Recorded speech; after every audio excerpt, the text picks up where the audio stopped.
बिस्मिल्लाहिर्रहमानिर्रहीम। नाज़रीन, programme current affair के साथ आपका मेज़बान सैयद आसिफ अली हमदानी हाज़िर खिदमत है। नाज़रीन, इमरान खान के ख़िलाफ़ साइफ़र केस में आज ज़मानत का फ़ैसला होना था, जो आज दिन तकरीबन 3-1 बजे सुनाया गया। उसके मुताबिक उनकी ज़मानत, उनकी और शाह महमूद कुरैशी की ज़मानतें जो हैं वो कैंसिल कर दी गई। जो इमरान खान के वकला हैं वो कह रहे हैं कि ये बहुत बड़ी ज़्यादती है और ये पाकिस्तान की तारीख़ का एक और सयाह तरीन फ़ैसला है। उन्होंने ये कहा कि ये बदनीयती पे मबनी फ़ैसला दिया गया है। जो हक़ाइक़ बयान किए गए हैं अदालत के अंदर वो इसको बिल्कुल बरअक्स हैं और इमरान खान से इस कदर ख़ाइफ़ है हुकूमत और इदारे कि अब अदलिया के जजेस के अंदर भी इतनी ताकत नहीं है कि वो कोई आज़ादाना और मुनसिफाना जो है वो फ़ैसला कर सकें।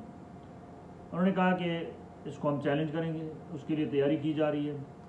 वकला के आज उनके वकला ने आज इमरान खान के वकला ने आज अटक के अंदर उनसे मुलाकात भी की और उन्होंने पहले तो तैयारी की हुई थी कि शायद आज इमरान खान जो है वो रिहा हो जाएंगे, लेकिन ऐसा नहीं हुआ और इमरान खान और शाह महमूद कुरैशी की ज़मानतें जो है वो खारिज होने के बाद अब अगली कोर्ट में जो है वो इनकी अपील लगेगी ज़मानत के लिए।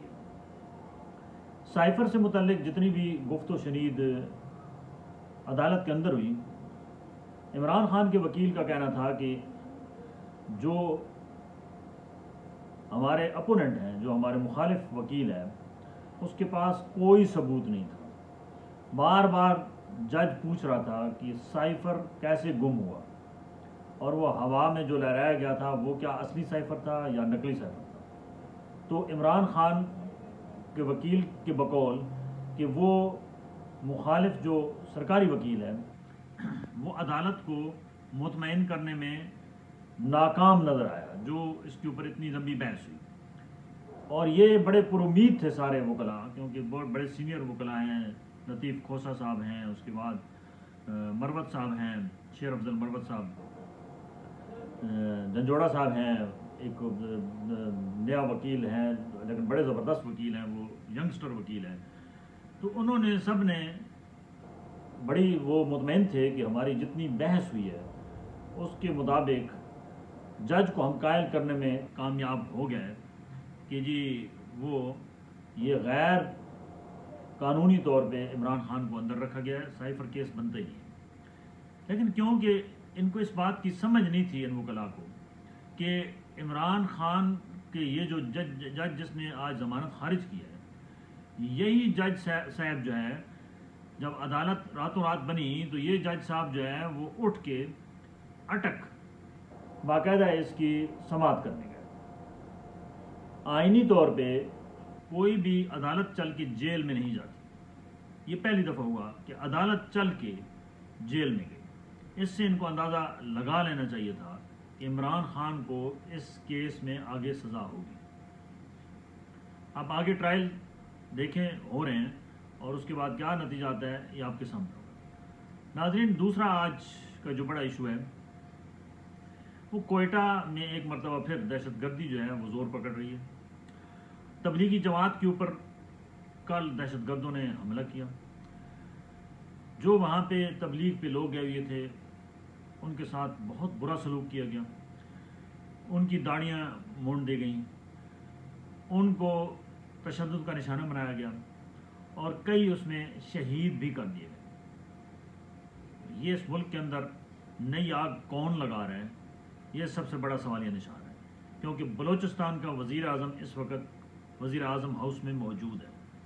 वो क्योंकि ख़ुद भी सिक्योरिटी एजेंसीज़ के लिए काम करता रहा है, तो उसको पता होना चाहिए कि ये आज जो कुछ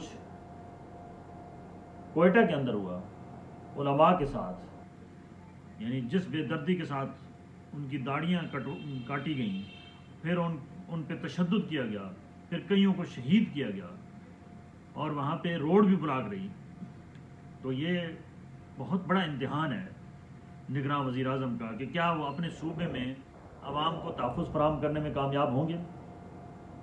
आज इसी कोयटा के करीब मुस्तौन में एक बारूदी सुरंग धमाका भी हुआ जिसमें मुतअद्दिद अफराद जो हैं वो ज़ख्मी हुए جس میں حافظ جو پی ڈی ایم کے جو ترجمان ہیں، حافظ حمداللہ صاحب سینیٹر بھی ہیں، بڑے مشہور جو ہے وہ تجزیہ نگار بھی ہیں، وہ بھی اس میں زخمی ہوئی ہیں۔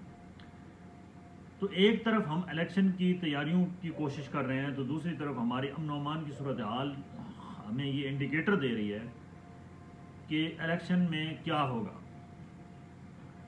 مجھے جو صورتحال لگ رہی ہے کہ اگر اسی طریقے سے امن و امان کی صورتحال مزید بگڑی تو الیکشن نہیں ہو سکیں گے، اور اس پہ پہلے ہی آلریڈی جو موجودہ کیئر ٹیکر گورنمنٹ ہے اس کو اختیارات بھی دے دیے گئے ہیں۔ جو جاتے جاتے اتحادیوں نے بڑے بڑے کمالات کیے ہیں، اس میں ایک یہ بھی کمال کیا ہے کہ یہ طوالت پکڑیں تو یہ آگے کام جاری و ساری رکھ سکتے ہیں۔ یہ نہیں ہے کہ 90 دن کے بعد یہ اپنا کام جاری نہیں رکھ سکیں گے۔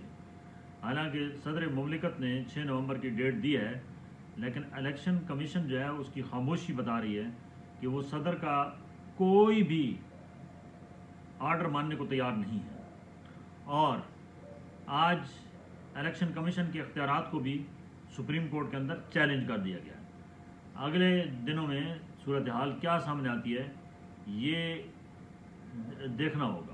اللہ تعالیٰ سے دعا ہے اللہ تعالیٰ وطن عزیز کو سلامتی میں رکھے، اور ہمارے جو حکمران ہیں ان کو اس ملک کی ڈائریکشن ٹھیک کرنے کی توفیق دے۔ بہت شکریہ، اپنے گرد و نواح کے لوگوں کا خیال کیا۔